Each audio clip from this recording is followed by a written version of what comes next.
Good morning, everyone. My name is Florent Bernard, managing partner. All good? All good? I think we have to switch. Yeah. For those who've been there yesterday, you might have seen me for AI for Travel. I also do some construction. This is why I'm super happy to host our guest here today. We're going to discuss about strategies in the construction industry, strategies to adopt AI at scale. So I will I will not introduce the guest. I will let them introduce themselves and their company. Let's start with you, Mahir. Maybe you can introduce yourself and AI71. No, happy to. So we are AI71. We're a product company. We're really focused on agentic and deploying that at scale across organizations. We work across different industries, but one of our key focus areas is in the construction industry. And this is a place where we're really looking to innovate both with the regulators as well as with the industry players and the people that actually build infrastructure and things in that industry. Jean-Stéphane? Good morning, everyone. I'm very happy to see that construction is bringing so many people in the room today. So I'm Jean-Stéphane Didier. I'm Managing Director of Construction for Léon Grosse. For those who don't know Léon Grosse, it's a mid-sized company based in France. We essentially operate in France. We are mid-sized and we're not the giants as VINCI, but we work in construction. And for myself, I lead the business in terms of construction. I don't work in the IT department. But I have an inclination towards digital and AI, and that's why probably I'm here to talk about business. I think so, yes. Bruno? Hi, everybody. So my name is Bruno Daunay. I'm managing an AI program at VINCI. It's written here, Leonard, because this AI program is located in the innovation department from the VINCI group. So I used to develop lots of use cases for different poles from VINCI. I mean by that, VINCI Concession, VINCI Construction, VINCI Energies, and VINCI Real Estate as well. Fantastic. So to start the conversation, what I think it would be interesting is for us to understand and for the audience to understand why your company is so investing so much in AI. Léon Grosse and VINCI has, I would say, pretty similar jobs, and with AI71 it's a little bit different. So I think the different perspective would be interesting. Maybe Bruno, you would like to start? Yes, so we invested since 2019 in the technology because we thought at that time that it could be useful for our processes. The objective here is not to invest on the AI technology. The objective is to optimize the VINCI group at any scale. So AI is one of the technologies that can help us sometimes to speed up some processes, to optimize some works on sites, to optimize logistics as well. But it's not the only technology we are investing on. So we started in 2019 because I was here at the time, so and I was an expert in this technology. So I went and met some operational people saying, okay, you can do the same job, but adding a little bit of mathematics on top of what you are doing every day. Look, you can optimize some margin. Look, you can optimize, you can speed up some processes on site. So if we select kind of very strictly some use cases, sometimes we can have some profitable outputs. So we started asking to all our collaborators the way they worked. And on my side, I was working on how to do the same job, but with adding a little bit of technology, we could speed up the processes. So in the construction industry, maybe we'll talk a little bit about the use cases, but the fact is that at the beginning, it's all about the business unit that provides some ideas. Then sometimes it's developed by the business unit itself. Sometimes it's come to my department, where I try to help the operational people to develop by themselves this technology.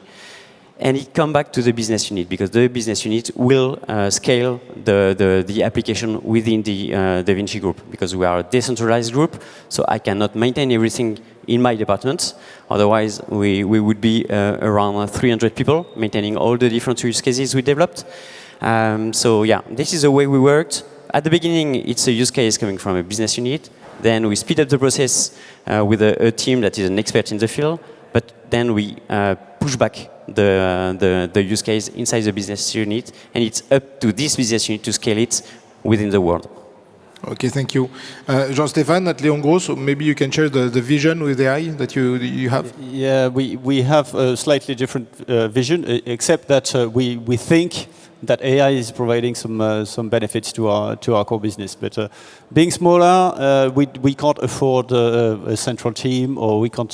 So we just have to do something that works for our operational people on site. And we share a strong vision within the leadership team that digitalization is easier at smaller scale, so at our scale, and we want to use that to be a little bit different, to be a little bit more competitive, and to also, and that's very important, to simplify the life of the people who work on site. People who work on site have many constraints and many jobs to do at the same time. So if we can simplify some of their tasks, maybe they'll go more often on the site and see what they actually want to do, which is building buildings. So that's the first thing, which is very social, and we think that AI can bring something to simplify the life of these people on site. We also believe that AI is a mature technology, even though it's evolving and it's at pace. But now it's readily available. People use it in their day-to-day life, and why not using it at the office? So that's something that drives us, and our AI program is very much based on that. The fact that we want to move to everybody, and that's very much part of our program. Very much getting everybody to use it. So we'll talk about how we do that, but we want people to start thinking AI, and maybe we'll have some side effects and change and use cases coming from the ground rather than that from the top going down. Thank you. And Mahir, with AI 71, how do you help construction companies in their AI journey? Sure. So I think maybe just when we say AI and what does that really mean in the construction industry, I think there's AI, which is kind of like what you see in the back office and kind of workflow and things, but there's actually a lot of capabilities that you can bring by leveraging a variety of different technologies and tools. So we try to focus really across the full value chain. So everything from how you do design to build better buildings, to actually how do you monitor progress when the buildings are being built. All of these things can really revolutionize how we work. And I think for us, what we're seeing, especially in a country like the UAE, which is very advanced in the way that they're approaching these things, even from a regulator perspective, things about compliance. So can you basically look at a 3D architectural drawing and validate it actually applies and meets all of your codes? So this is something that the municipalities are looking for. And then from the construction industry, given the complexity, supply chain logistics management, the actual construction, it's really an industry that is complex because of the nature of the data. It's not like just taking documents. You're actually looking at architectural drawings. You're looking at a variety of things. And then how do you fuse all of that? So kind of looking at a drawing that you've drawn as an architect, but then being able to monitor the progress using AI, leveraging satellite imagery, using drones and all these different technologies to help you understand where you are you on schedule, not on schedule? So it's really a revolution in kind of how we think about these things. And so for us, we're really trying to focus around how do we bring all these different types of technology and linking it into how do you drive real outcome. And I think the industry in itself, if you move away from more back office and you talk productivity, which is very hard to measure value, but when you're talking a major program and you're spending billions of dollars building a large structure, if you can maintain within a certain cost, time, the value is massive. And so this is why we're seeing a lot of interest in the tools that we're building. And these are the things that I think we're going to revolutionize essentially the whole industry.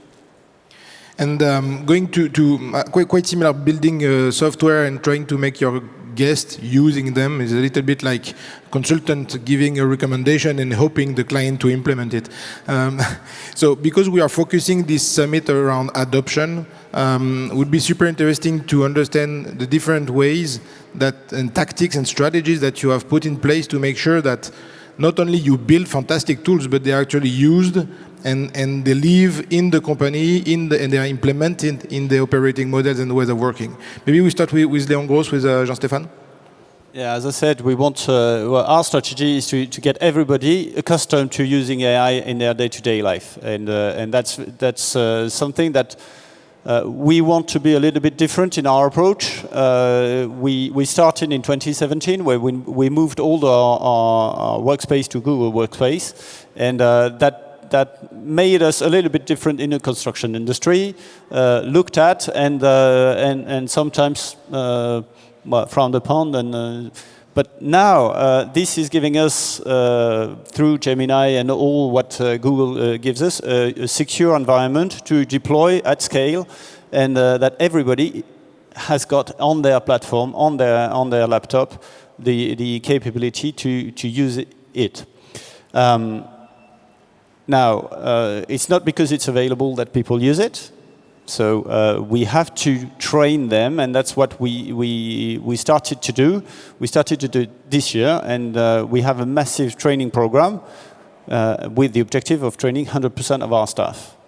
So it's giving the basics of how to prompt, basically, and also having AI clinics to make sure that people who ask themselves a question, and when they are confronted with a real case, then they can have the proper support and get the proper response from an expert, and then get better and improve at using AI. That's the first thing.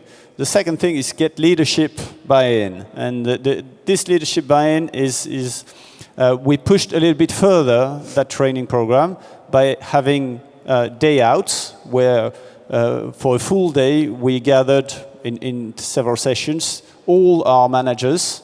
And these managers are now trained with the basics of AI, and thanks to Artefact, by the way. And also, we used real cases that some of our key users were putting forward. And that opened the eyes of many people, people who wouldn't think, who we wouldn't think would adopt AI on the first stage, are now very much on the same page as us, and that makes them think now that, well, what if I used AI in this particular process? The way we can do it is using Gen AI, and that's the proxy, is to get people to think digital, to think AI, is to use Gen AI. So that's probably the small part of it, but we widen it, and we hope.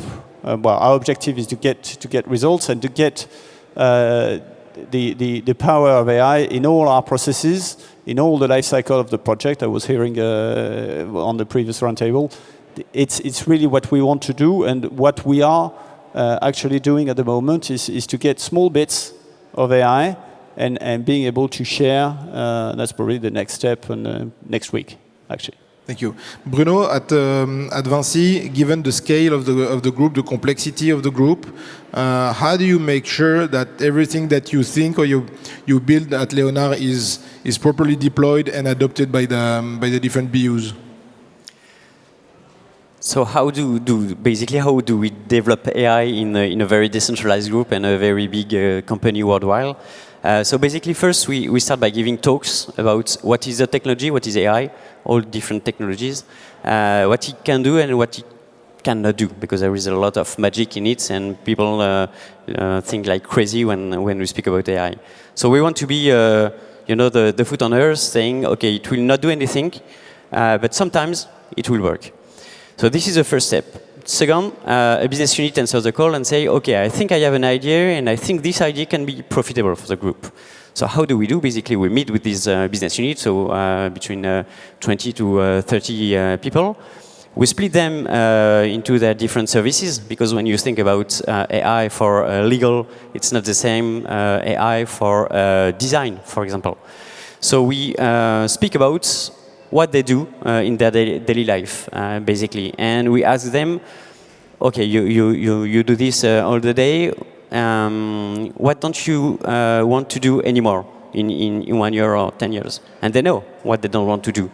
They don't want to read any more contracts. They don't want to spend hours just looking at some blueprint telling this is not working, this is not working. So they know what they do not want to do. And then it's up to us to decide whether it can be scaled within the organization or not. Once we have the idea, we look at the markets, and we try to see the idea as if we were creating a startup. Could it be profitable on the market? We have the idea, we know that it will work for us, but if it works for us, it will work, of course, for many companies. So this is the first step. Is there a market? Is there a profitability in developing the technology? Second, we don't want to spend years into developing the technology, so is the technology mature?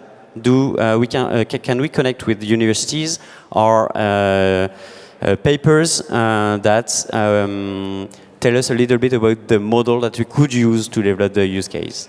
And third, do we have the data to do this? And does the management is aligned with this one? If you have all these complex steps in green light, then we are embarked for 7 months into only developing the project. But at the end, the objective is to train the business unit, because they will be responsible for the development of their project, and they will be responsible for the scaling worldwide. But if you think as a business, and you tell the business units, if you implement this technology, you will earn money, you will improve your competitivity, etc. In the end, they will do the work, and the business unit can be seen as a startup. So they will do the work, and they will scale. So I'm only here to create the project. The business unit, they are still responsible for the scaling, the development, etc., etc. And I'm training this business unit, and I'm doing this for the 5,000 business units we have in the company. Super. Mahir, at AI71, what's your strategy to make your client use and adopt your tools? So look, I think fundamentally, what we're seeing globally in general is adoption is low, right? And I think the issue is it's not necessarily a technology problem, right? Because the technology can enable it, but how do you get people to use it and continue to use it? I think there are three key components to it. One, any project that you want to do, any use case or any technology you want to deploy, you have to have a clear view on the value that it's going to create, right? It's not just deploy something for the sake of deploying, right? I mean, I think you can see examples of people that have Microsoft Copilot on their email. It's a novelty, you try it once or twice, but it didn't really change how I work. Maybe a few people, but it's not something that scales. And so one, you need to have a very clear view of why I'm going to do this, and you need to be able to clearly demarcate what are the activities or the KPIs that I'm going to target. So you need to have clarity on that. Second thing that you need is you need to have a mechanism where you have some level of accountability on the business to actually drive the change.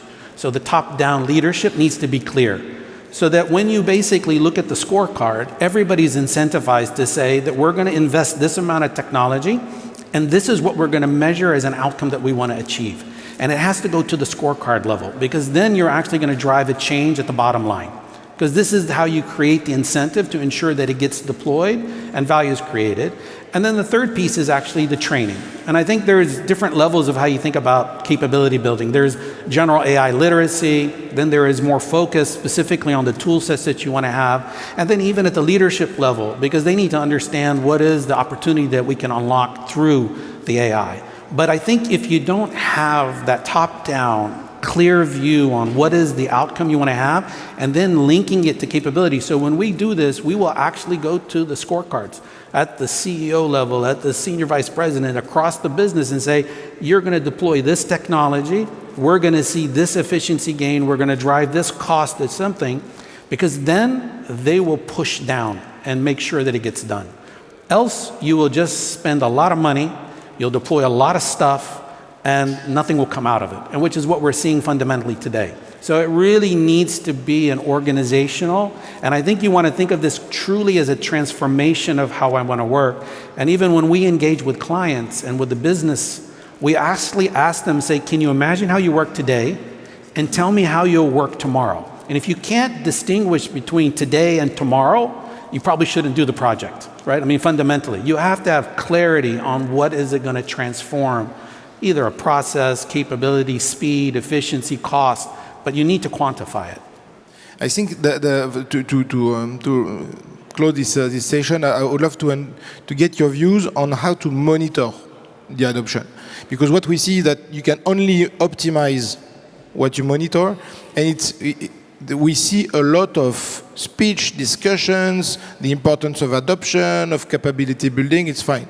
But how do you actually make sure, monitor on the ground, that the adoption is ongoing, and what are the mechanisms that you put in place to actually have levers to go on one side or the other? Maybe to pursue with you, Mahir? Maybe just to continue. I mean, I think fundamentally in all of this, I think as you think about deploying AI in any industry, and especially in the construction industry, there's a level of digitization that needs to come that helps you do these things.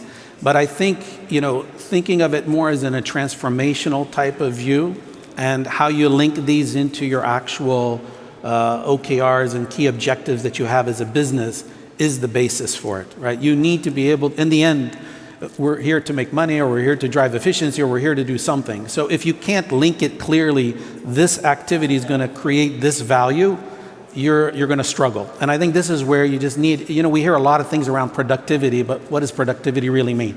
What does that translate into my business? So I think you need to do the next level of thinking and actually coming up with those. And it makes it extremely easy if you can link them to your strategic objectives and KPIs. Then you have a natural process in how you track. Thank you. Jean-Stéphane? Well, I think in terms of monitoring is the use of GenAI, and it's quite easy to monitor from the central point of view. But that's not only, we need a quality indicator too, and the quality indicator is when all our processes are going to have some AI in it. And yes, bottom line is very important, and that's why we go. But we are also convinced that today it might provide a competitive edge. Tomorrow, if it's rather defensive. If you don't have it, then you're screwed. Kind of FOMO. Bruno? I quite agree with you on this one. How to monitor the adoption? It's quite difficult, and I'm not sure that it's very important to monitor the adoption of AI. What's really important is that you increase your turnover, you increase your revenue, no matter what. And if AI can help you increasing your turnover and revenue inside your business unit, then fine. It's a good way to develop the technology. So we are not monitoring the people, we are monitoring the revenue of the business unit. And if a business unit invests on the technology, we will tell this business unit, okay, you have 3 years to be profitable on this technology. You do whatever you want, but in 3 years, you give us the revenue we ask you. So in a way, you incentivize the business unit. They are very motivated, to compete with the startups or whatever on the market, and they will do what is necessary to develop the technology. It can be the technology inside the business unit. It can be technology for a client, or it can be as well the technology for the VINCI Group, because of course we sell some products inside the VINCI Group as well. And closing word, if you can share the vision for your own companies in 3 to 5 years. I know 5 years is far away from now, but maybe in 3 years, what do you see? How do you see AI spread in your company? Jean-Stéphane? Vast question, especially when the technology is moving so fast. So, last year I wouldn't think I would be here speaking about deploying AI at scale at Léon Grosse. So 3 years is a lot of time. Having said that, what we thought is going through GenAI it's the first step to generalizing AI in our businesses. So it's going to be using our data, so moving from GenAI to, other parts of artificial intelligence. That's the first thing, and maybe the adoption will be easier once the minds are prepared. So that's really much the strategy. And of course, everybody's talking about agentic. Well, I don't know. probably we'll get the first step done, see where the technology leads us, and we'll have some showcases and see how we get through that. But yes, one of the challenges is keeping up with the technology. It's moving too fast for the organization. It's moving faster than the organization is going to move. So that's a key challenge for us. Thank you. Bruno? I would say it's rather a society problem. You know, everybody will use AI in 5 years from now. So of course, the company will use this technology. We are investing in this because we see that there are some revenue to do and to generate. But honestly, I believe that it will be every software will have AI tools, included. So it's just a matter of waiting for the society to evolve, and we'll be embarked in this one. And the good thing that we took the boat quite early, so we know how to integrate this into our processes. Thank you. And Mahir, closing word? Yeah, so I think maybe what we'll see probably in 3 to 5 years, it'll be a slightly different world where it'll be machines and agents and humans working together. I think it's just going to change the way we work. As you agentify and you start having some tasks taken over by machines, it'll be a new world of how machines and humans start interacting, where some of the tasks will be done by a machine and some will be by a human, versus now where it's more a partner enabling, but now you'll have a peer that could be a machine that's doing some activity. So I think it'll be a different dynamic of how machines and humans interact in the future. Thank you very much, gentlemen. We closing this session. Hope you enjoyed it. Thank you very much. Thank you. Thank you. Thank you.